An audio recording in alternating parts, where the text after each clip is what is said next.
Puji nama Tuhan, shalom saudara. Puji Tuhan. Hari ini adalah minggu pertama di bulan Februari.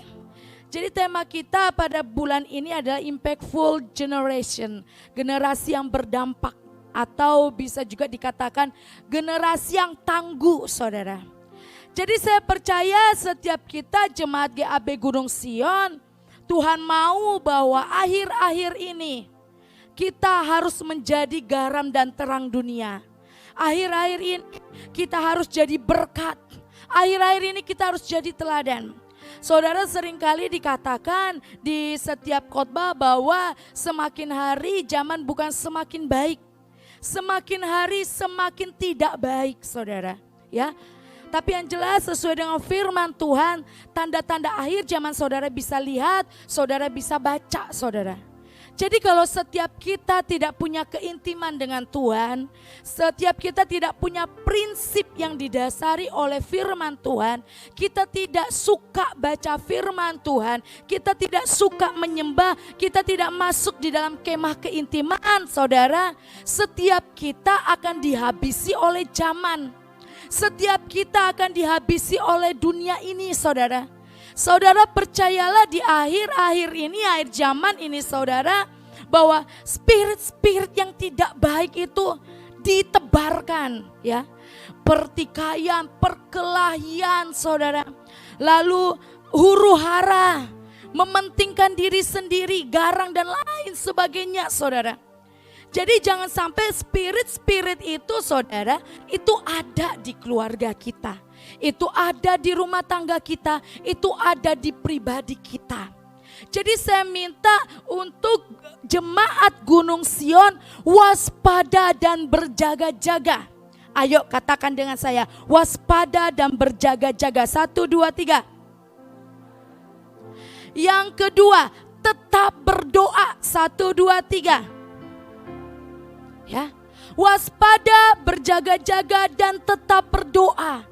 Artinya apa? Selain kita terus berkomunikasi dengan Tuhan, menjalin hubungan yang spesial dengan Tuhan, kita masuk di dalam hadirat Tuhan lebih lagi saudara. Tapi secara pribadi kita juga harus berjaga-jaga dalam setiap keputusan demi keputusan yang ditawarkan oleh dunia saudara. Sekarang ada banyak sekali tawaran-tawaran dunia yang menggoyahkan iman kita saudara.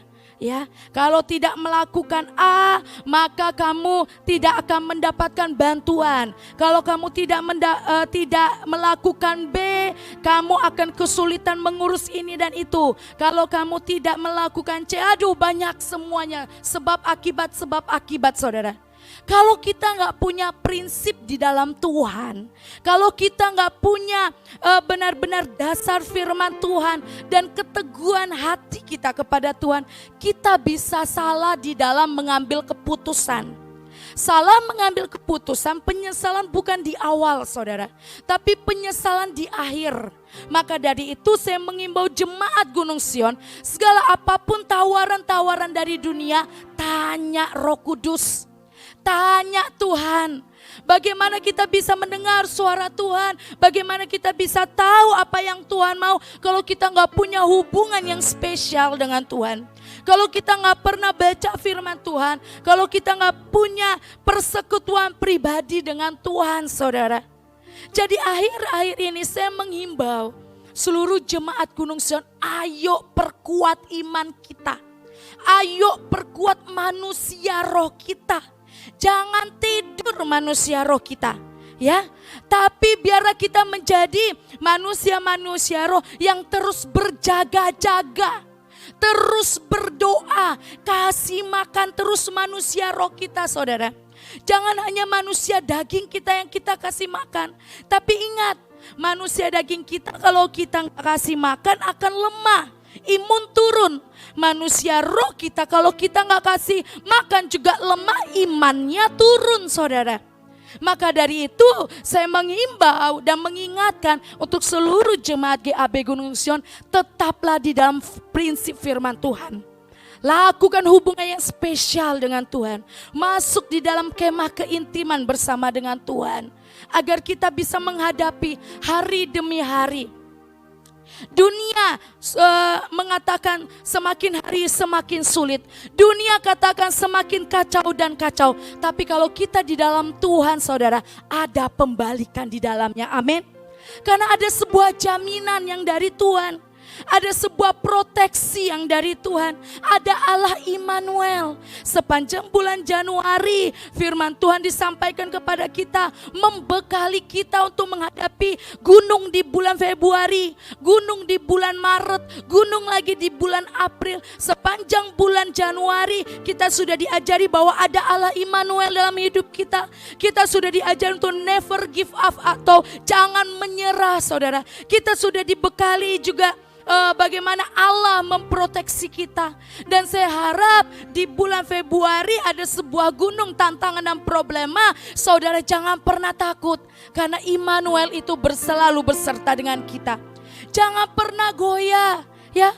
Saya sudah sering katakan, masalah itu selesai kalau kita mati saudara.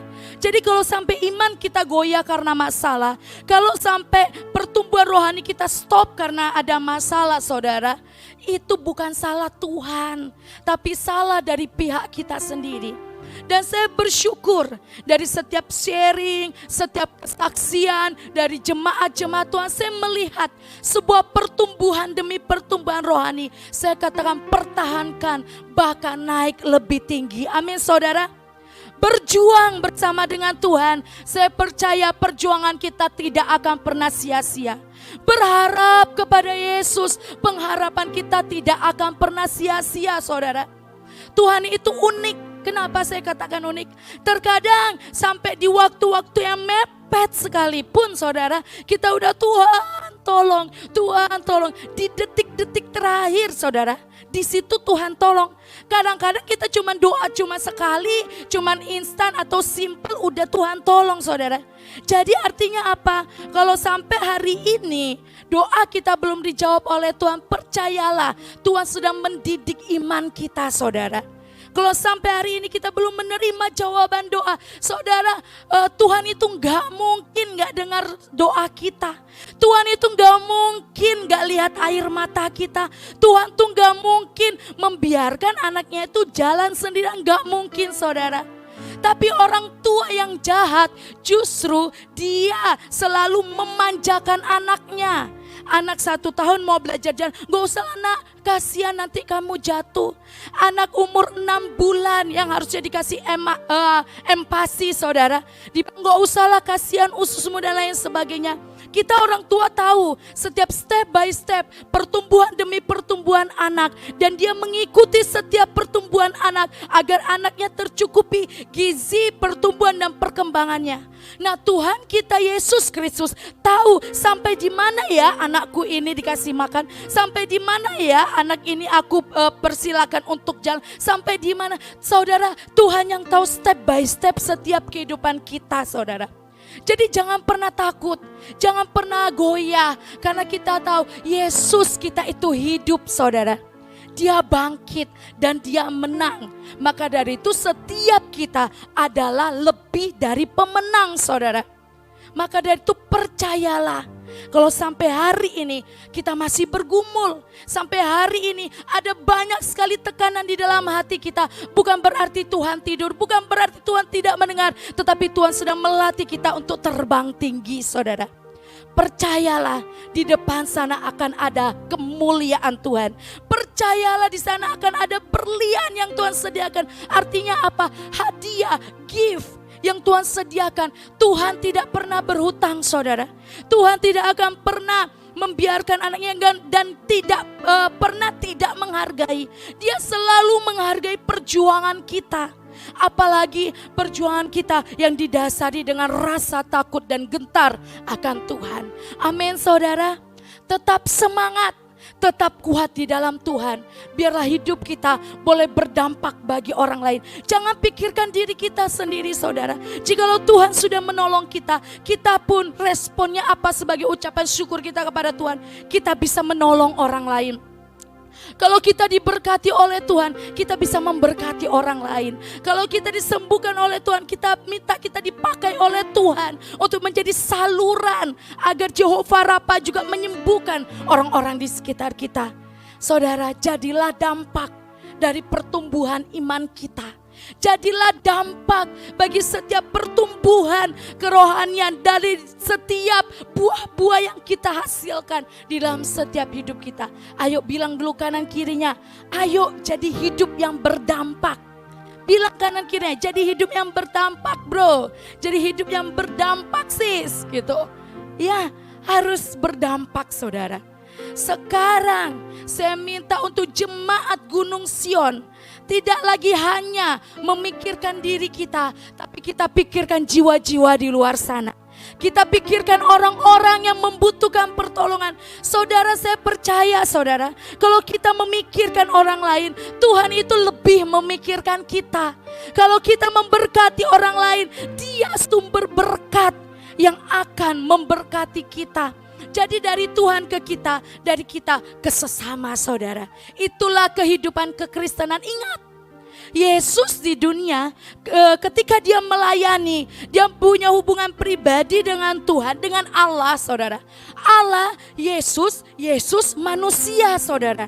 Maka dari itu kita juga Allah atau Tuhan dengan jemaat Gunung Sion bagi jiwa-jiwa di Jambi. Amin.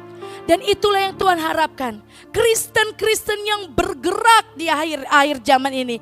Kristen-Kristen yang berdampak di setiap era di sekarang ini era yang sudah tidak baik lagi saudara. Maka dari itu kita butuh pondasi yang kuat. Agar apa? Agar kita tidak tumbang, tetapi kita tetap berdiri teguh dan orang-orang akan melihat disitulah Yesus Kristus yang kita sembah adalah Tuhan yang sesungguhnya. Amin saudara. Hidup yang berdampak. Tolong slide-nya ditampilkan. Hidup yang berdampak atau generasi yang berdampak saudara. Kita buka Matius 5.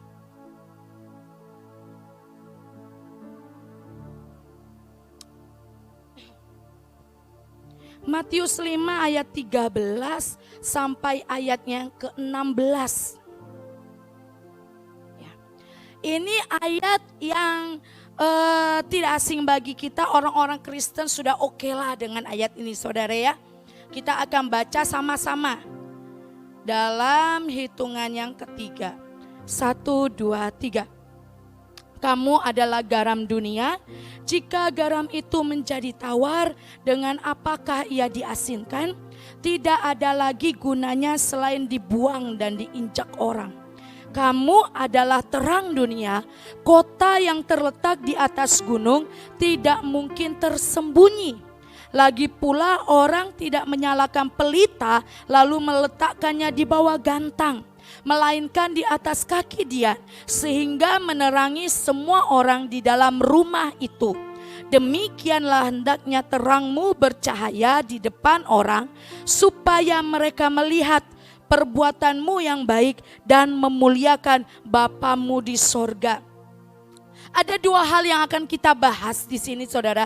Dua kata yang menarik saudara di dalam ayat ini, yaitu garam dan juga terang. Tetapi sebelum kita akan bahas lebih lanjut garam dan terang dunia saudara, kita lihat dulu definisi apa itu berdampak saudara. Ya, di situ dituliskan definisi berdampak adalah, saya ambil dari KBBI, Kamus Besar Bahasa Indonesia. Kita baca sama-sama di tulisan merah. 1, 2, 3. Pengaruh yang kuat, memberi efek, mendatangkan akibat baik yang positif maupun negatif, saudara. Tetapi di sini saya tertarik dengan kata berpengaruh kuat. Jadi nggak hanya sekedar berpengaruh, tetapi ada sebuah ikatan, ada sebuah kekuatan, ya, berpengaruh kuat. Berarti tidak tergoyahkan. Berdampak berarti sama dengan sesuatu yang tidak tergoyahkan. Sesuatu hal yang terikat dan dapat mempengaruhi orang lain, mempengaruhi keadaan, mempengaruhi situasi. Ya saudara, jadi Setiap orang pasti mempunyai pengaruh dalam hal yang baik maupun yang tidak baik.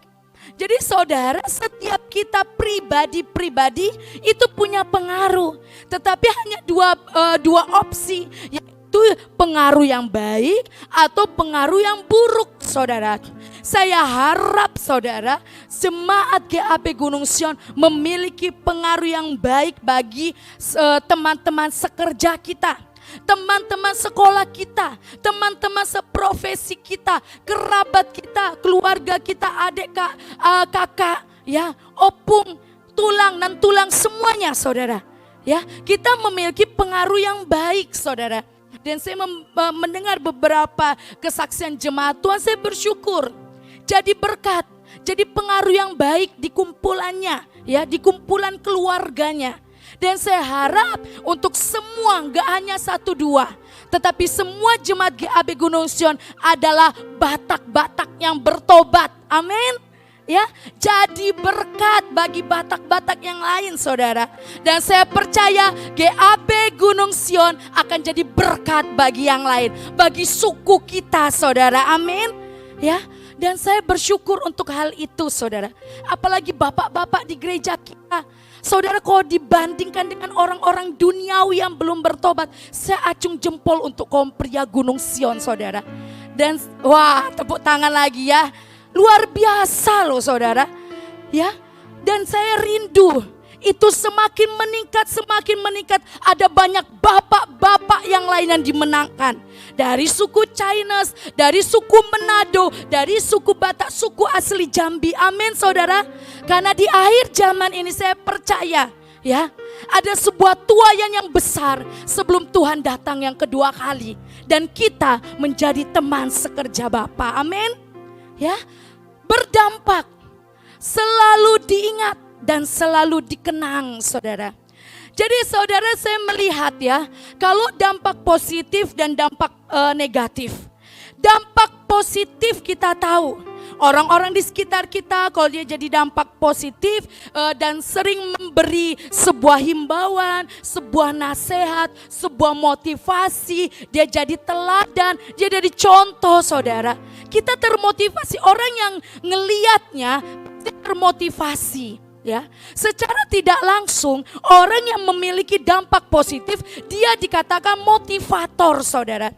Aduh, aku ngelihat Bapak Sila Bantu jadi bergelora cintaku kepada Tuhan. Ya, aduh, aku kalau lihat Bapak Nali itu aku jadi semakin setia dengan Tuhan. Kita jadi motivator. Kita jadi motivasi bagi orang lain, saudara. Kita disebut motivator. Lalu selanjutnya, saudara, kalau provokator, kita tahu ya, dampak negatif di mana-mana ada dia, di situ ada perkelahian. Yang contohnya tadi, saudara, ada bapak-bapak yang jadi provokator di di kasir. Gara-gara dia jadi marahlah semua orang-orang, menimbulkan keributan di mall. Lalu bagaimana dia menimbulkan pertengkaran, tidak membawa damai sejahtera, saudara. Dia jadi provokator, tidak membawa damai, saudara. Dan saudara tahu, motivator dan provokator itu selalu akan diingat dan dikenang oleh orang. Waktu saya sekolah, saudara, dari saya SMA dan saya berkuliah, saya masih ingat siapa orang yang menjadi motivator saya. Dan saya ingat siapa orang-orang tertentu yang jadi provokator di sekolah itu, yang jadi provokator di dosen-dosen. Saya masih ingat sampai sekarang. Karena motivator dan juga provokator itu selalu diingat dan selalu dikenang. Karena dia membawa sebuah dampak. Siapa yang mau jadi motivator? Jadi motivator ya. Jemaat GAP Gunung Sion harus jadi motivator, bukan provokator. Amin. Dimanapun kita berada, di rumah kita, di tempat pekerjaan, di tempat usaha, jadilah pembawa damai. Katakan di dalam dirinya, aku pembawa damai. 1, 2, 3. Aku pembawa damai. Ya. Setiap kita sudah dibekali di sepanjang bulan Januari. Setiap kita sudah dikatakan kita adalah penerobos-penerobos. Kita ini lebih dari pemenang dan lain sebagainya, saudara. Dan ini saatnya kita membawa dampak itu bagi keluarga kita dan bagi siapapun, ya. Saya sudah pernah katakan, ayo latih diri kita menjadi pembawa damai di lingkungan terkecil. Lembaga yang terkecil itu adalah keluarga, saudara. Keluarga definisinya adalah lembaga yang terkecil. Maka dari itu suami harus jadi berkat dan berdampak bagi istri.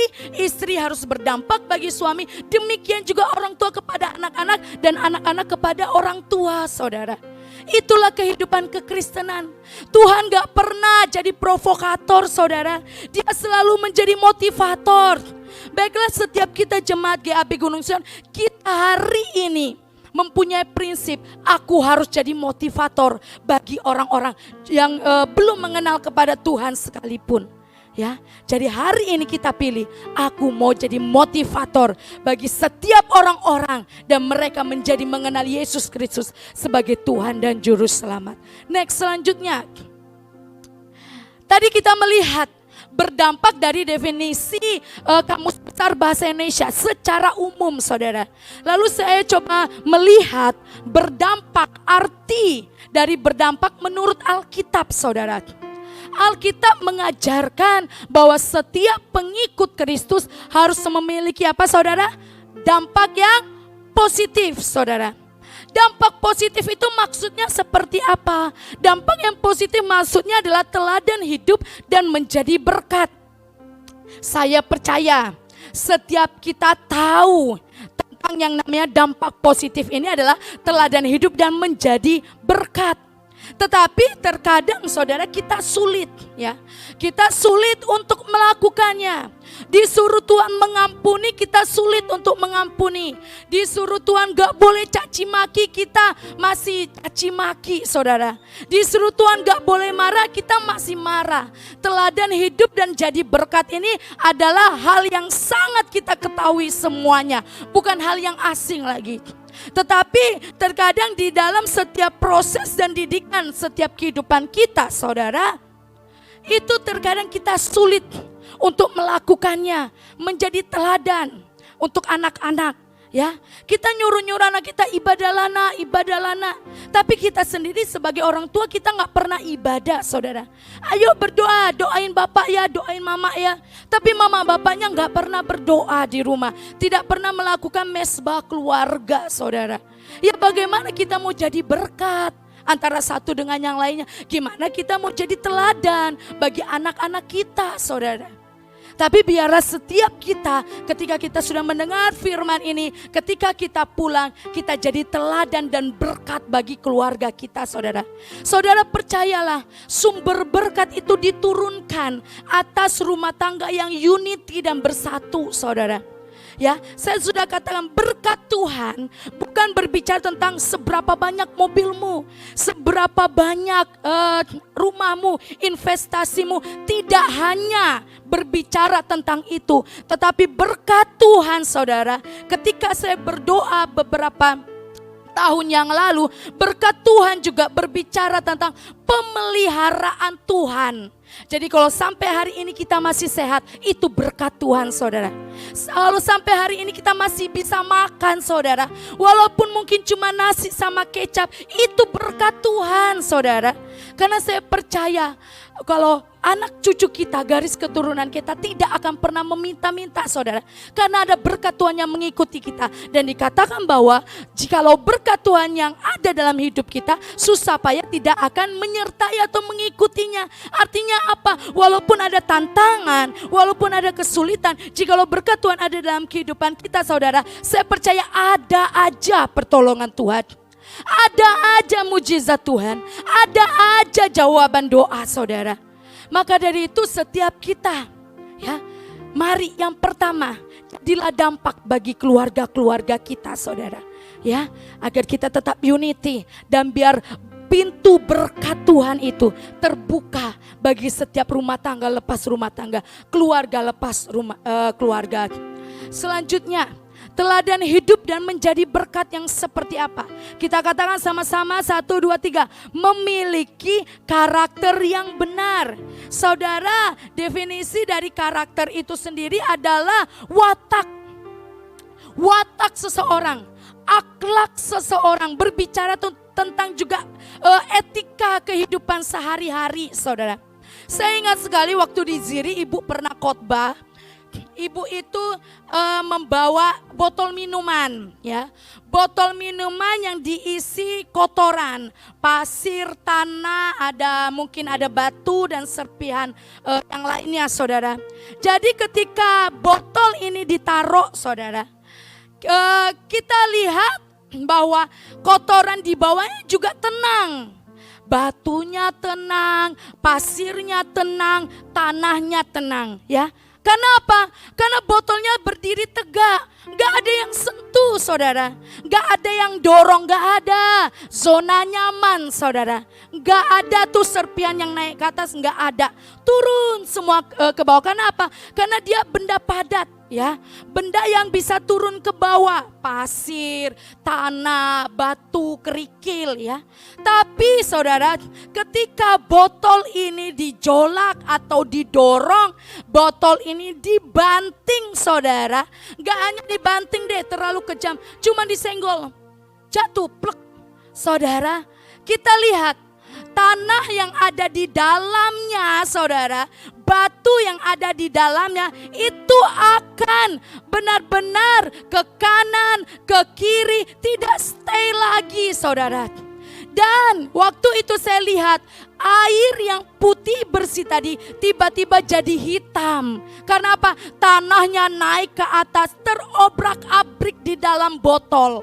Batunya naik ke atas, pasirnya ke kiri, saudara. Dan ibu goncang. Akhirnya tanah itu atau air itu menjadi hitam, saudara. Itu artinya apa, saudara? Ketika kita diproses, ketika kita disenggol orang, ketika kita dijatuhkan orang, ketika kita dimarahin orang, dinasehati, dididik dan lain sebagainya, ada cobaan angin badai, saudara. Botol ini, kita ini mungkin sulit untuk berdiri tegak, kita jatuh. Dan segala keburukan kita, saudara, segala karakter yang tidak baik, segala watak, etika, akhlak yang tidak baik, itu akan kelihatan, saudara. Itu akan nampak, saudara. Apakah kita ini orangnya garang, apakah kita ini orangnya pemarah, ataukah kita orangnya pendendam, ataukah kita ini orangnya yang mudah jatuh dalam dosa. Pokoknya semuanya nampak, saudara. Karena apa? Ketika digoncang, saudara, ketika proses badai itu datang, disitulah kita bisa melihat karakter kita yang sesungguhnya. Nah, di dalam Tuhan, saudara, di dalam Tuhan itu gak boleh mengendap. Dosa gak boleh mengendap. Karakter buruk gak boleh mengendap, saudara. Makanya Tuhan izinkan tantangan, proses didikan dalam hidup kita, agar benar-benar kita lihat siapa diri kita, dan kita korek itu semua, saudara. Kita buang itu dalam hidup kita seperti tanah, batu dan pasir di dalam botol ini. Kalau kita saring, saudara, dan di saringan itu ada banyak kotoran, kita buang jauh-jauh. Jadilah hidup air yang benar-benar bersih lagi. Jadi ketika dibanting, diobrak-abrik, dia tetap putih bersih. Dia tetap menjadi air yang bagus dilihat. Bahkan yang bisa dinikmati air mineral ini, saudara. Nah, biarlah setiap kita, kehidupan kita jemaat GAB Gunung Sion, tangkap setiap tantangan proses didikan itu untuk memurnikan hidup kita, memurnikan hati kita. Dan kalau kita masih jatuh di dalam dosa, minta Tuhan tolong kita. Minta Roh Kudus menolong kita, saudara. Kita gak bisa jadi berkat, saudara, kalau karakter yang buruk masih ada dalam hidup kita. Kita gak bisa menerima semua yang terbaik kalau kita gak punya hati yang benar-benar tulus mengampuni, tulus memaklumi, tulus memberi, tulus membawa damai sejahtera, saudara. Saya rindu sekali semua jemaat GAB Gunung Sion itu diberkati jasmani dan rohani, saudara. Tetapi satu hal yang harus kita perbaiki, karakter-karakter yang tidak baik itu buang jauh-jauh, ya. Khususnya untuk anak-anak muda. Jangan mudah dipengaruhi. Orang ngomong kotor, kita ikut ngomong kotor. Orang melakukan tindakan yang tidak baik, kita ikut melakukan tindakan tidak baik. Jangan. Tapi biarlah setiap kita menjadi air yang benar-benar bisa dinikmati, saudara. Seperti Yesus. Yesus adalah air kehidupan itu. Dan biarlah kita juga bisa jadi air yang bisa dinikmati juga oleh orang. Bukan ketika minum langsung muntah, ya. Contohnya air di rumah kami, saudara. Air di rumah ini kami ini dari PDAM, saya tidak tahu bagaimana, tetapi air kami ini bau kaporit. Penampakannya bagus, saudara. Bagus, putih, bersih. Aduh, kalau misalnya itu bak mandi baru dikuras, lalu kami isi air yang putih bersih, itu Kimberly selalu bilang, aduh bunda, ini kayak kolam berenang. Baunya juga kayak kolam berenang karena bau kaporit, saudara ya. Itu lihatnya bagus. Tapi ketika dimasak, ketika kami kekurangan air, kami masak, kami minum, rasanya gak enak, saudara.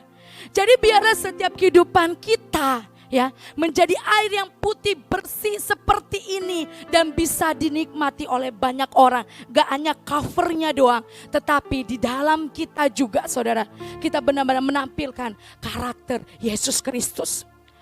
Lalu dikatakan orang Kristen yang berkarakter berarti orang yang tetap menjaga kualitas hidupnya dengan baik.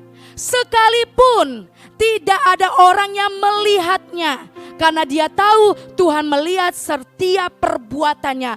Berarti, saudara, hidup yang berdampak berbicara juga tentang karakter. Karakter yang berdampak adalah berbicara juga tentang integritas, saudara.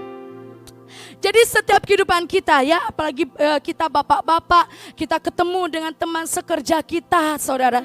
Ayo kita tetap berintegritas. Ya, dan saya juga bersyukur sekali, saudara. Saya melihat, ya, kepala-kepala rumah tangga jemaat GAB Gunung Sion dengan kesaksian kehidupan yang lama dengan kehidupan yang sekarang. Bagaimana sekarang tidak lagi dipengaruhi dengan hal-hal yang negatif, tetapi justru mereka yang mempengaruhi dan mencoba untuk memberitahu siapa Yesus dan mencoba untuk terus menjadi berkat di tengah-tengah pekerjaan. Nah, saudara, biar setiap kita jemaat GAB Gunung Sion memiliki integritas di dalam Tuhan. Katakan kanan kirinya, ayo punya integritas. Ayo punya integritas. Harus diingatkan, saudara, ya. Misalnya nih contoh jadwal puasa. Ayo puasa selama 10 hari. Ayo puasa selama 10 hari. Di rumah mamanya bilang, puasa ya? Iya mak, puasa. Pergi sekolah, sebelum ke sekolah makan lontong sayur. Sebelum pergi sekolah, aduh seteguk aja minuman ini, yang penting aku kan gak makan. Seteguk aja, ya. Saudara, itu kita gak punya integritas. Tapi saya percaya bahkan anak-anak kecil sekalipun di gereja kita belajar untuk puasa. Dan saya salut akan hal itu, saudara. Ya, jadi biarlah setiap kita tanamkan bahwa kita anak-anak Tuhan, jemaat Gunung Sion adalah jemaat yang berintegritas, sehingga kita dipercaya oleh Tuhan dan dipercaya oleh sesama kita, saudara. Jadilah orang yang bisa dipercaya. Itu juga salah satu contoh kita berdampak, saudara. Mengapa orang Kristen harus berdampak, saudara? Ya, ayo kita buka 2 Timotius. Mengapa orang-orang Kristen itu harus hidup berdampak?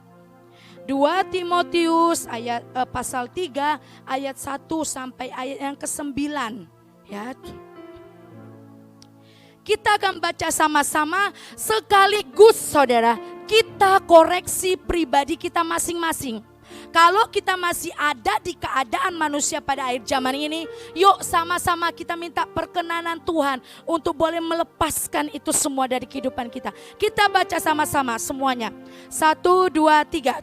Ketahuilah bahwa pada hari-hari terakhir akan datang masa yang sukar. Manusia akan mencintai dirinya sendiri dan menjadi hamba uang. Mereka akan membual dan menyombongkan diri. Mereka akan menjadi pemfitnah.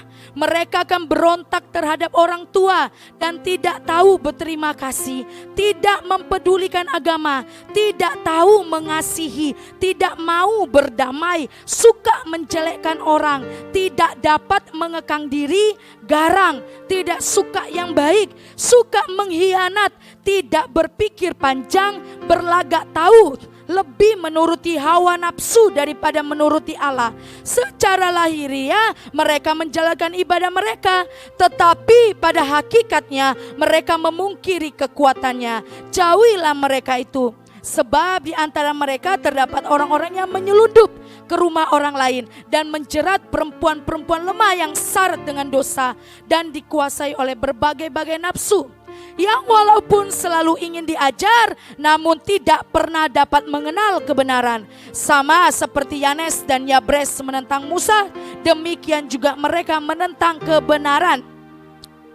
Bobrok dan iman mereka tidak tahan uji, tetapi sudah pasti mereka tidak akan lebih maju, karena seperti dalam hal Yanes dan Yabres, kebodohan mereka pun akan nyata bagi semua orang. Nah saudara, untuk itulah kita jadi berdampak saudara. Karena saya sudah katakan tadi bahwa zaman ini akan semakin seperti ini. Manusia akan semakin seperti ini saudara. Kita pun sudah melihat ciri-cirinya udah makin parah saudara. Dan saya katakan di awal tadi, kita harus punya pondasi yang kuat.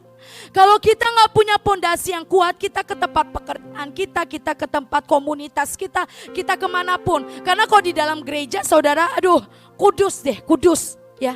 Seperti malaikat-malaikat semuanya. Di sini contoh saudara ya, contoh. Saya waktu masih tinggal di gereja, saya lagi melakukan aktivitas di dapur, di belakang ada salah satu anak PW. Ya, anak PW naik ke tangga sambil nyetel lagu dunia saudara. Lagu bahasa Inggris, lagu dunia. Sambil naik, sambil denger lagu dunia. Saya langsung teriak dari belakang. Siapa itu yang denger lagu dunia di sini? Saya bilang kan, langsung saya nasihati anak PW gak boleh dengar lagu dunia. Saya bilang gitu. Gimana roh Tuhan mau hadir dalam kehidupan kita menjadi pemuji penyembah yang benar-benar kalau kita masih suka dengar lagu dunia. Saya bilang seperti itu ya. Jadi kalau di dalam gereja nggak akan kelihatan saudara. Dengar lagu dunia pun nggak boleh di sini, langsung udah waktu awal-awal berapa kali ya. Sampai ketika saya ada pertemuan, saya bilang, siapa yang masih dengar lagu dunia angkat tangan. Saya bilang ya, puji Tuhan udah gak ada lagi. Karena kalau di gereja kita dunia dan sorga ya, itu maksud saya manusia duniawi dan manusia rohani itu harus dipisahkan. Artinya apa? Pilih salah satu, jangan suam-suam kuku. Kalau Yesus, Yesus. Kalau dunia, dunia. Dan saya gak mau pujian penyembahan di gereja kita itu saudara ada penyusup-penyusup ya. Dalam artian Senin sampai Sabtu dengar lagu dunia, hari Minggu pelayanan lagu rohani. Enggak. Tapi puji Tuhan, anak-anak tim PW kita tidak ada yang seperti itu. Amin. Ya, waduh, orang tuanya nggak bilang amin ini. Ya, tapi saya berharap dan saya percaya kepada mereka kalau mereka tidak melakukan hal itu. Nah, kalau di gereja saudara nggak kelihatan lagu dunia aja langsung saya marahin. Nah, kalau sudah di luar jangkauan gereja saya nggak bisa lihat lagi, saya nggak bisa tahu lagi bagaimana bapak-bapak, bagaimana ibu-ibu, bagaimana anak-anak, bagaimana anak remaja, di kawan-kawannya atau teman-temannya nggak tahu lagi saudara. Ya, jangan sampai ketika kita ada di tengah-tengah mereka, ada yang suka mengkhianat, kita ikut suka mengkhianat. Ada yang juga tidak dapat mengekang diri, kita ikut spiritnya saudara. Kita bawa pulang ke rumah, jadilah pertikaian di rumah saudara. Ya, jadi kalau ada hal-hal yang gak baik, kebas-kebas dulu saudara. Sebelum saudara bertemu dengan keluarga saudara ya. Jangan persoalan di luar dibawa masuk ke dalam rumah tangga. Udah Udah kita sibuk pentahiran segala macam, tapi dari diri kita juga nggak ada berjaga-jaga, waspada dan berdoa, ya percuma saudara. Mau sampai 1 liter pun anggur minyak itu dicurahkan di rumah nggak akan berfungsi juga kalau dari kita sendiri nggak punya iman yang kuat, nggak punya hubungan yang kuat dengan Tuhan. Kalau kita masuk juga di dalam kumpulan-kumpulan kita yang suka memfitnah, kita ikut memfitnah yang berontak, kita ikut memberontak, pendendam, ikut pendendam saudara. Gak bisa kayak gitu. Kalau kita ada di tengah-tengah mereka, jadilah garam dan terang dunia. Jangan itu kita bawa masuk, kita bawa ke keluarga kita. Istri, anak kita, suami kita nggak salah, karena kita nggak kuat tadi di luar, spiritnya nyangkut istilahnya di dalam hidup kita nggak kuat, akhirnya biar di dalam rumah tangga dan keluarga kita. Nggak boleh saudara ya. Jadi kemanapun kita berada, ingat, kita harus jadi garam dan terang. Kalau kita ada di tengah-tengah orang berlagak tahu, orang yang suka mengkhianat, orang yang tidak mempedulikan agama, tidak suka beribadah, jangan kita ikut-ikutan. Tapi tetap pada prinsip bahwa kita anak-anak Tuhan yang dibedakan oleh Tuhan. Yang dibedakan berarti dijamin oleh Tuhan. Amin saudara. Jadilah berkat bagi keluarga kita, bagi teman-teman kita, siapapun saudara ya. Lalu selanjutnya kita lihat dalam Matius 5 ayat 13 sampai ayat 16. Tadi yang saya katakan ada 2 kata menarik saudara. Garam dan juga terang saudara. Garam di situ saudara, saya tuliskan bahwa keunggulan garam terletak pada kemampuannya bisa mengasinkan sesuatu atau memberi rasa kepada sesuatu yang lain. Lalu terang, suatu yang bercahaya dan dapat menghalau kegelapan yang ada di sekitarnya. Saudara, kira-kira persamaannya apa? Walaupun definisinya saudara itu berbeda, tetapi ada persamaannya. Ada yang tahu apa persamaannya saudara? Ada yang tahu? Ya, Jonas sama Morris sudah diskusi mereka. Apa itu? Jadi persamaannya saudara, garam dan terang itu manfaatnya tidak untuk dirinya sendiri saudara. Dia tidak mementingkan dirinya sendiri. Artinya apa? Terang itu dia membawa terang bagi sekitarnya, bagi kegelapan saudara. Dia memberi cahaya. Garam ya, ketika dia ada di situ saudara, dia juga memberi rasa, dia memberi manfaat. Jadi kedua-duanya garam dan terang dunia. Kenapa Tuhan Yesus pakai perumpamaan ini? Saya sudah pernah katakan bahwa ketika Yesus ada di dunia, dia seringkali memakai perumpamaan-perumpamaan. Ya, karena apa? Karena manusia zaman dulu dan zaman sekarang lebih nyangkut kalau pakai perumpamaan demi perumpamaan. Nah, garam kita tahu saudara, saya ingat kalau misalnya Pak Pen itu nelpon papa mertua saudara ya, nelpon nanya resep masakan, papa itu selalu ngasih tahu, ingat ya Franklin gitu, garam menentukan sekali enak atau tidak enaknya masakanmu. Jangan kekurangan dan jangan kelebihan. Selalu diingati setiap bikin resep seperti itu. Karena garam itu mempengaruhi rasa. Walaupun udah banyak rempah, udah banyak bumbu saudara, tapi kalau kurang garam saudara atau kelebihan garam, itu makanan jadi nggak enak saudara. Ya, bagaimana garam itu benar-benar punya pengaruh yang kuat, punya dampak yang tadi berpengaruh kuat. Terang itu berpengaruh kuat saudara. Garam ini berpengaruh kuat. Yesus memakai perumpamaan garam dan juga terang karena dia tahu kedua hal ini tidak mementingkan dirinya sendiri. Ketika dia memberi rasa, ketika dia memberi cahaya, ya, dia tidak mementingkan dirinya sendiri. Jadi yang Tuhan mau, kehidupan kekristenan itu tidak lagi mementingkan diri sendiri, tetapi bagaimana kita itu memberikan pengaruh yang kuat, memberikan dampak yang kuat, saudara. Jangan sampai kita jadi kegelapan bagi orang lain. Ya, jangan sampai kita menjadi tawar bagi orang lain, saudara. Tapi biarlah bagaimana kita menjadi garam dan terang. Terang itu tidak bisa dikalahkan dengan kegelapan, saudara. Bagaimana setiap kehidupan kita, dikatakan juga tadi di Matius 5, bagaimana kebaikan kita bisa dilihat oleh orang lain sehingga nama Bapa di surga dipermuliakan, saudara. Ya. Nah, bagaimana saudara untuk kita jadi garam dan terang dunia? Bagaimana kita bisa memberikan dampak? Bagaimana kita bisa memberikan pengaruh, saudara? Saya ingat sekali garam, saudara ya. Garam itu gak hanya untuk makanan, tapi pernah waktu dulu banget di pastori gereja dulu, saudara ya. Dulu saya bergereja di tempat lain, itu sering ada ular masuk pastori gitu ya. Sering ada ular masuk pastori. Jadi Ibu Gembala selalu sedia yang namanya garam kasar gitu. Jadi garam kasar itu ketika ada ular langsung ditebarkan untuk ular itu gak masuk rumah seperti itu. Ada banyak, saya nggak list berapa banyak manfaat dari garam ya. Untuk masakan, untuk obat, untuk juga menipedi, saudara. Untuk pokoknya kegunaan garam banyak banget, saudara. Ya, jadi makanya Tuhan pakai ilustrasi atau perumpamaan garam.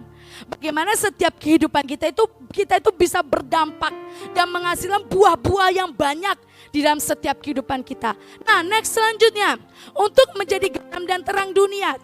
Saudara, ketika saya mendengar khotbah, mendengar tema. Kalau bulan ini adalah Impactful Generation, yaitu generasi yang berdampak, saudara. Di dalam hati saya itu langsung dalam hati saya itu langsung pohon gitu. Langsung muncul dalam pemikiran saya sebuah pohon yang rindang. Next selanjutnya. Ya, sebuah pohon. Saudara, pohon ini punya bagian-bagiannya, ya. Bagian-bagiannya. Saya sebelah sini saja. Punya bagian-bagiannya.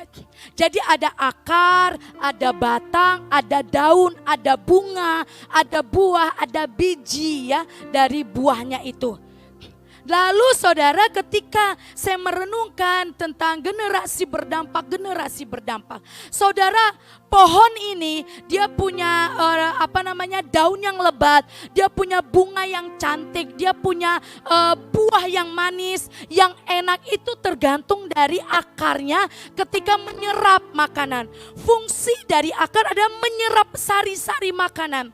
Dia mengalirkan ke batang, dari batang mengalirlah sampai ke atas, ke buah dan lain sebagainya. Jadi bagus atau tidaknya pohon tersebut, enak atau tidaknya buah tersebut juga tergantung dari akar, saudara. Tergantung dari di bawah tanah ini yang tidak kelihatan, ya. Ada memang pohon dan tumbuhan yang akarnya kelihatan, tetapi saya gambarkan di sini akar yang tidak kelihatan di luar, di permukaan, akar yang hanya kelihatan di dasar, di bawah.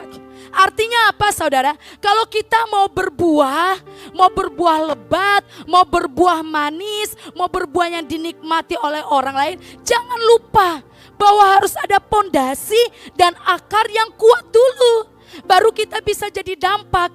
Saudara, kalau kita nggak punya akar yang kuat, kalau kita nggak punya pondasi yang kuat, saudara, percayalah dampak kita tidak akan bertahan lama, saudara. 1 minggu, 2 minggu, oke lah, sabar gitu ya. 1 minggu, 2 minggu, oke, aku mengampuni. 3 minggu, bikin ulah lagi orangnya, saudara. Oh, kau nggak bisa dikasih hati ya. Udah langsung marah, saudara. Karena apa? Karena ini kita nggak punya akar dan pondasi yang kuat. Kalau akar dan pondasi yang kuat, saya percaya, saudara, itu akan bertahan lama, saudara. Karena dia terus mengikuti pertumbuhan demi pertumbuhan. Ingat, akar menyerap makanan. Hidup kita, pondasi kita menyerap firman Tuhan. Katakan dalam dirinya, aku serap firman Tuhan. 1, 2, 3. Aku serap firman Tuhan. Ya, harus, saudara, harus serap firman Tuhan. Saudara nggak bisa dengar firman Tuhan, dengar khotbah cuma seminggu sekali, saudara. Bayangkan, saudara nggak puasa nih, saudara. Konteksnya bukan puasa. Saudara nggak puasa, saudara cuma makan seminggu sekali. Yang kuat angkat tangan, makan minum seminggu sekali, bukan konteks puasa. Hebat saudara. Kalau kalian kalau kita nggak puasa dan kita bertahan cuman makan minum seminggu sekali. Itu juga kehidupan kerohanian kita. Kita nggak bisa seminggu sekali kita cuma nyembah Tuhan. Cuma di hari Minggu 3 jam paling lama saudara. Mati rohani kita. Istilahnya apa? Mati segan hidup tak mau saudara. Gak bisa. Gimana caranya Bu bikin dong ibadah setiap hari? Saudara, itu semua tergantung dari diri kita. Kita punya disiplin rohani atau tidak saudara. Kalau saudara mau buahnya dinikmati oleh orang, kalau saudara mau pohon saudara rimbun, cantik dilihat orang, berpengaruh kuat saudara. Ingat saudara harus punya akar yang kuat. Akar yang dalam, pondasi yang dalam.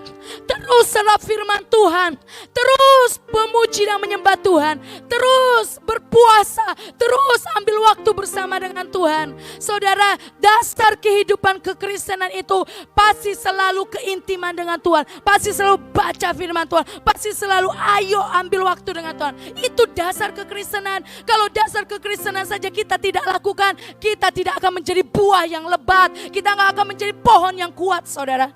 Kalau dasar kekristenan aja kita nggak bisa saudara. Nah bagaimana kita mau diberkati oleh Tuhan kalau dasar atau akar ini tidak mau menyerap dengan baik saudara.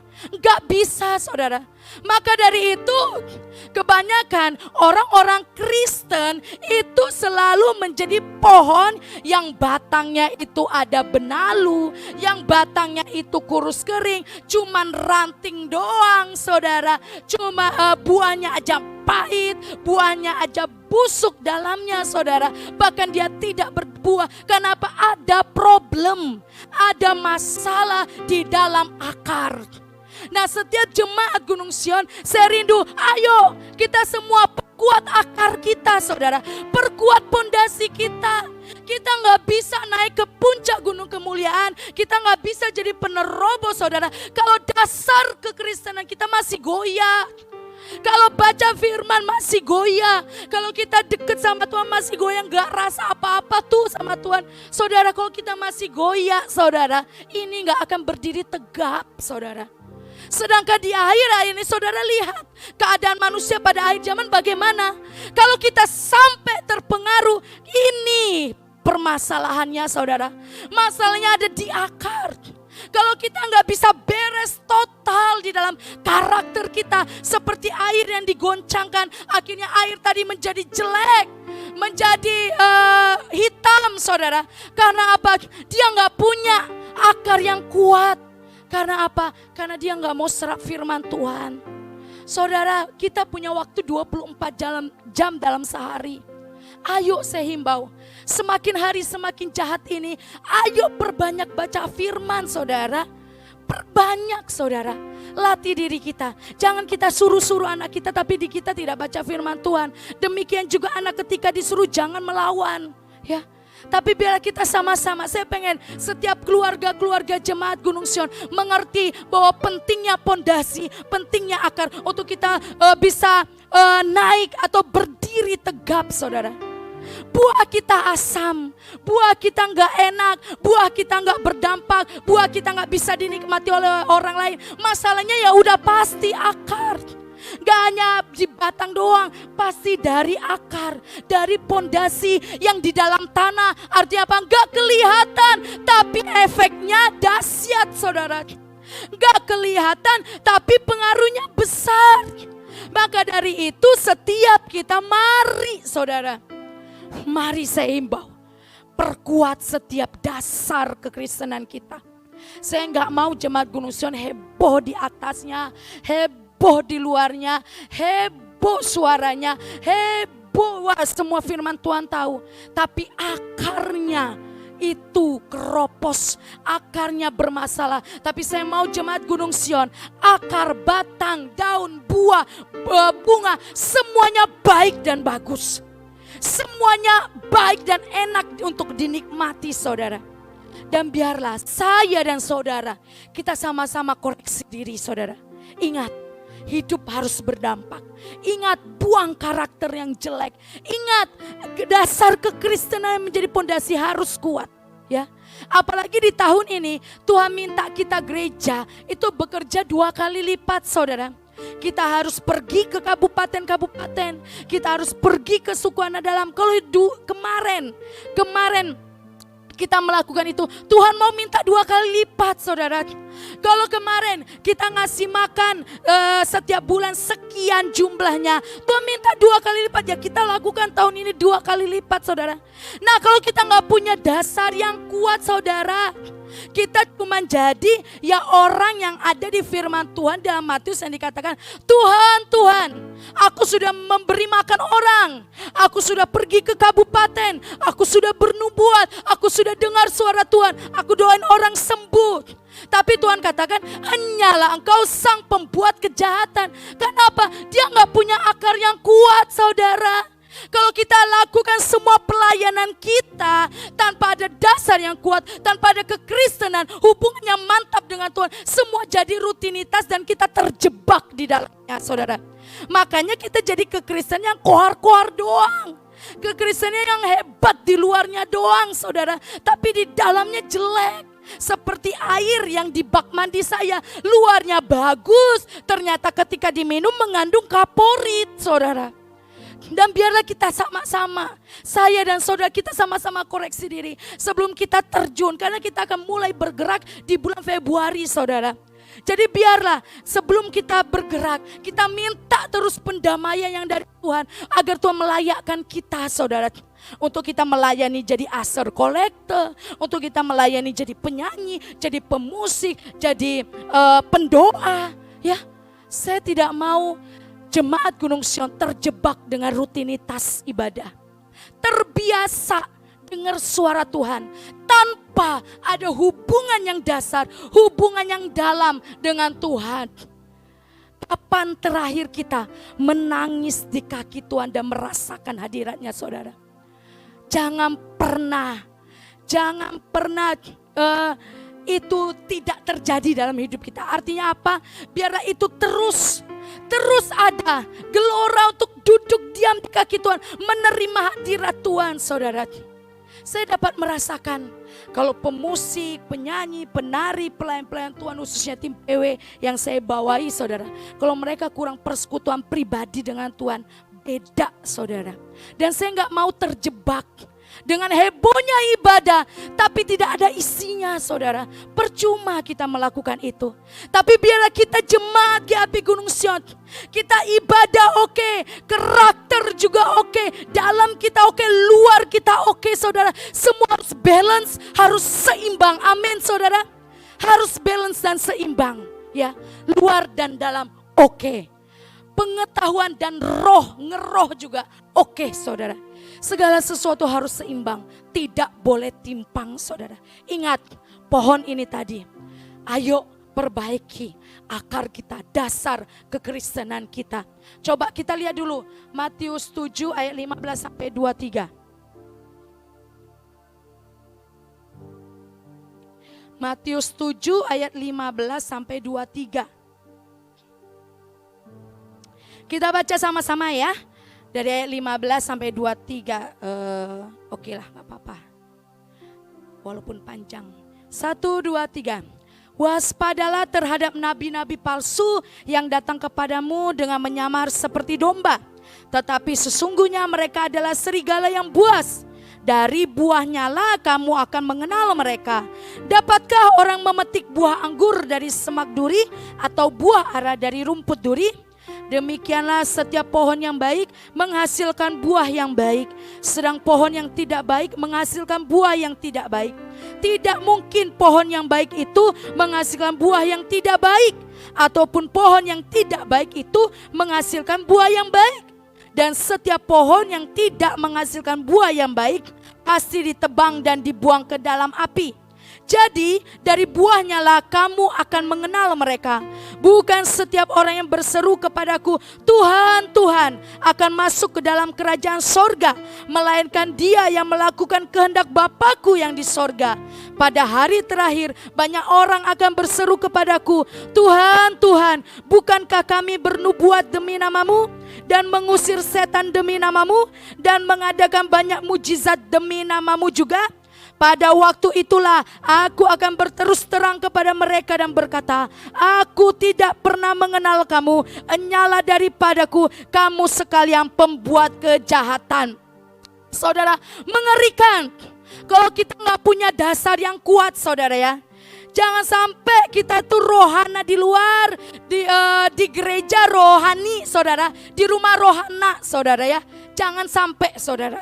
Ya, di gereja kita malaikat, tapi di rumah kita iblis, saudara. Jangan, saudara. Tapi dimanapun kita berada, kalau punya dasar yang kuat, saya percaya, saudara, setiap kita akan ditolong dan dimampukan Tuhan untuk menghasilkan buah-buah yang baik. Karena dikatakan di sini, jadi dari buahnya lah kamu akan mengenal mereka. Jadi dari buahnya lah orang lain akan mengenal aku. Maka dari itu, saudara, jadilah generasi yang berdampak. Jadilah generasi yang tangguh. Jadilah generasi yang menerobos. Ayo terus perbaiki diri kita. Sampai kita mati, saudara. Hidup ini proses untuk memperbaiki diri.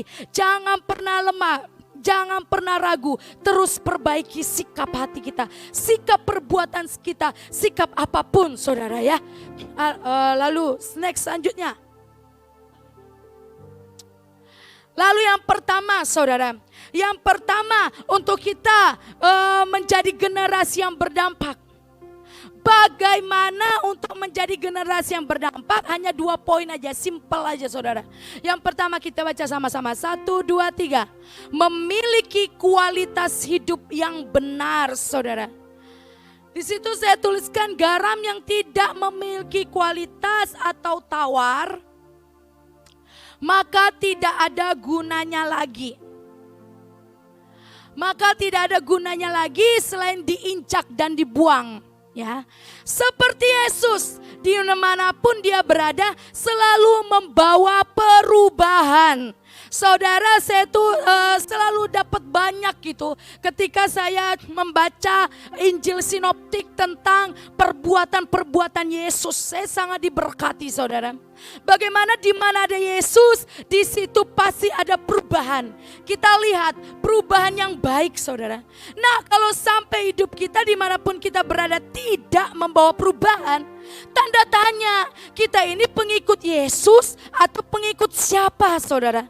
Tapi kalau kita pengikut Yesus, pasti kita pun dimanapun kita berada, kita berubah dan membawa perubahan, saudara. Kehadiran Yesus di dunia bukan hanya secara fisik, tetapi Yesus memberitakan kerajaan Allah dan kemudian mewujudkannya melalui perbuatannya, saudara ya. Kita bisa lihat ketika Yesus pelayanan di dunia, tidak hanya fisiknya, tidak hanya dia ada, enggak hanya itu, saudara. Aku udah Kristen, ya udah aku diam aja gitu. Aku Kristen ya Kristen, kamu ya udah terserah. Aku mau hidup baik, jangan ganggu aku. Jangan pancing aku marah ya, jangan pancing aku marah. Orang lain sudah diancam duluan, saudara. Aku mau hidup berbuah. Jangan aneh-aneh kalian, aku lagi bertobat nih. Sudah diancam duluan, saudara ya. Tuhan Yesus enggak. Ketika dia ada di dunia, dia melayani tidak hanya untuk dirinya sendiri, tetapi dia pergi menyembuhkan orang, dia pergi ngasih makan orang, dia pergi mengadakan pendamaian, saudara, dia pergi untuk disalibkan, dan dia membawa sebuah perubahan dalam hidup kita. Saya rindu jemaat GAB Gunung Sion membawa perubahan dimanapun kita berada. Itulah generasi penerobos. Amin. Mau berubah, saudara? Mau berubah menjadi motivator? Mau berubah menjadi lebih baik? Mau berubah menjadi penerobos? Saya percaya hari ini kita memastikan memilih untuk hidup di dalam perkenanan Tuhan dan memilih untuk hidup dalam sebuah perubahan. Jangan sampai kualitas hidup kita itu tercemari hanya karena orang-orang di sekitar kita, saudara. Ya. Jangan sampai, coba saya bacakan ya. 1 Petrus 3 ayat 8-9. Dan akhirnya kamu semua seia sekata, seperasaan, mengasihi saudara-saudara, penyayang dan rendah hati. Dan janganlah membalas kejahatan dengan kejahatan, atau caci maki dengan caci maki. Tetapi sebaliknya, hendaklah kamu memberkati, karena untuk itulah kamu dipanggil, yaitu untuk memperoleh berkat. Ya, jangan sampai kita dicaci maki, kita balas caci maki. Kita dijahati, kita balas dengan kejahatan. Jangan sampai, saudara ya. Firman Tuhan katakan, ayo berkualitas, ayo membawa sebuah perubahan. Ya, tapi saya percaya setiap hidup kita jemaat Gunung Sion, bahkan rumah tangga tidak ada yang saling caci maki. Amin. Wah, aminnya kuat ini. Amin. Amin, saudara ya. Gak ada lagi. Untuk apa, saudara? Untuk apa? Kita keluarin kata caci maki itu tidak menyelesaikan masalah. Kita keluar caci maki itu tidak merubah situasi, saudara. Tidak merubah keadaan, gak ada. Mendingan gandengan tangan berdoa sepakat, saya percaya pasti clear. Pasti tuntas, saudara. Ya. Firman Tuhan hari ini berkata, ayo berubah. Berubah dari perkataan, berubah dari perbuatan, berubah dari tingkah laku, seia sekata. Di teman sepelayanan seia sekata, di rumah tangga seia sekata, di keluarga kita seia sekata, saudara. Karena Yesus adalah satu, dia tidak pernah tercerai-berai. Amin, saudara. Selanjutnya yang kedua, kita baca sama-sama. 1, 2, 3. Memiliki sikap hati yang benar. Yang pertama, hidup yang berkualitas. Yang kedua adalah hati yang benar, saudara. Segala sesuatu yang kita katakan dan lakukan berasal dari hati. Hati yang benar, pasti perkataan dan perbuatannya juga benar. Ayo kita baca Amsal 4 ayat 23. Kelihatan lah ya. 1, 2, 3. Jagalah hatimu dengan segala kewaspadaan, karena dari situlah terpancar kehidupan. Sekali lagi, 1, 2, 3. Jagalah hatimu dengan segala kewaspadaan, karena dari situlah terpancar kehidupan. Amin. Seperti pohon tadi, saudara. Seperti pohon tadi. Kalau pohon itu mengeluarkan buah yang asam, ya akarnya. Seperti kita, saudara. Kalau kita punya kepahitan, saudara, pasti kata-kata kita juga pahit. Kalau mau tahu orang belum beres masalah kepahitan, lihat perkataannya, saudara. Kalau perkataannya pahit, perkataannya kebun binatang, perkataannya caci maki, saudara. Perkataannya tuh menyalahkan, menyudutkan, negatif thinking, terus gak ada positifnya, saudara. Saudara percayalah, hatinya belum beres, saudara. Ya, ada kepahitan, ada ketidakberesan, karena dari hatilah terpancar kehidupan. Ya, semuanya dari hati. Kalaupun kita baik di luar, saudara, kalau hati yang gak baik gak tahan lama. Seperti yang saya bilang pohon tadi, saudara.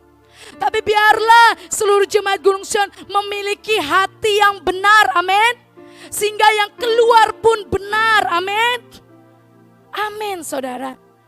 Contohnya Nuh dan Yusuf. Sebenarnya saya mau uraikan Nuh itu seperti apa, Yusuf itu seperti apa, saudara. Karena terbatasnya waktu, karena kita mau perjamuan kudus.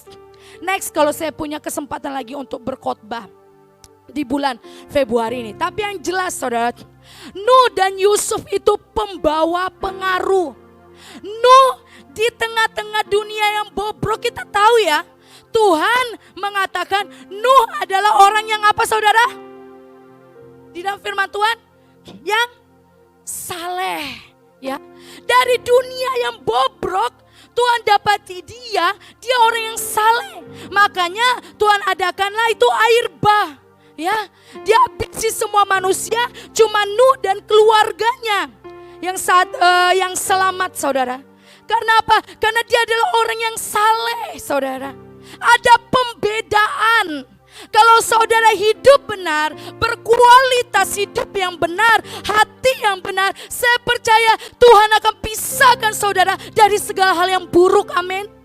Ada sebuah pembedaan, antara saudara dengan orang yang tidak percaya kepada Yesus. Tapi itu tadi akar dan pondasinya harus beres, harus kuat saudara. Kita lihat Nuh adalah orang yang saleh, dia tidak tercemar. Bayangkan saudara, ini kita masih bersyukur ya, kita di komunitas yang jumlahnya lebih dari ratusan saudara, 100 lebih saudara. Kita masih punya teman, saling menyemangati, ayo semangat, saling motivasi, saling mendukung saudara. Bayangi saudara cuman keluarga saudara sendiri nih. Contohnya mungkin Bapak Silitonga, keluarga sendiri. Kanan kiri, teman bekerja atau semuanya, gak ada komunitas. Cuman keluarga Bapak Silitonga sendiri. Semua manusia bobrok. Apakah bisa seperti Nuh? Bisa ya Pak, amin Pak? Us. Walaupun agak mikir sedikit gitu ya Pak. Ya, itu luar biasa saudara. Harus bisa ya, harus bisa sebenarnya. Jadi ketika saya merenungkan, membaca Nuh ini saudara. Kalau saya pribadi, pasti saya nggak bisa saudara. Gak kuat saudara. Semuanya bobrok, cuman kita sendiri saudara. Kalau itu gak punya hubungan yang dalam dengan Tuhan, gak punya prinsip yang teguh dengan Tuhan, pasti kita terpengaruh saudara. Tapi Nuh, dia tetap pada pendiriannya saudara. Dan kita patut contohi untuk kualitas yang baik, hati yang benar, yaitu Nuh saudara. Untuk Yusuf kita tahu, Yusuf di tengah keluarga yang membenci dia saudara. Dia berdiri sendiri. Tetapi kita lihat, karena dasarnya kuat, karena hubungannya dengan Tuhan kuat saudara, akhirnya dia berdampak. Berdampaknya untuk siapa? Untuk keluarga, bahkan untuk bangsa saudara. Luar biasa. Yusuf punya masa lalu yang gak bagus. Yusuf di tengah-tengah keluarga yang membenci dia saudara. Tetapi dia berdiri dengan kuat. Dia tetap berdampak dan membawa sebuah pengaruh yang besar. Bagi keluarganya dia kasih makan. Bahkan bagi bangsanya dia kasih makan saudara. Nah saya percaya setiap kita jemaat Gunung Sion, kalau kita punya kualitas hidup yang benar, hati yang benar, pasti Tuhan lakukan pembedaan dalam hidup kita. Pasti Tuhan akan angkat kita saudara. Pasti Tuhan akan tolong kita saudara. Pasti Tuhan akan menyertai kita saudara. Kuncinya, hiduplah benar dan hiduplah berkualitas dan milikilah hati yang benar. Amin saudara. Saudara mau hidup yang berkualitas? Saudara mau punya hati yang benar, amin. Berikan tepuk tangan dulu bagi Tuhan kita Yesus. Mari tundukkan kepala, saya undang kita semua untuk bangkit berdiri. Haleluya, haleluya, haleluya.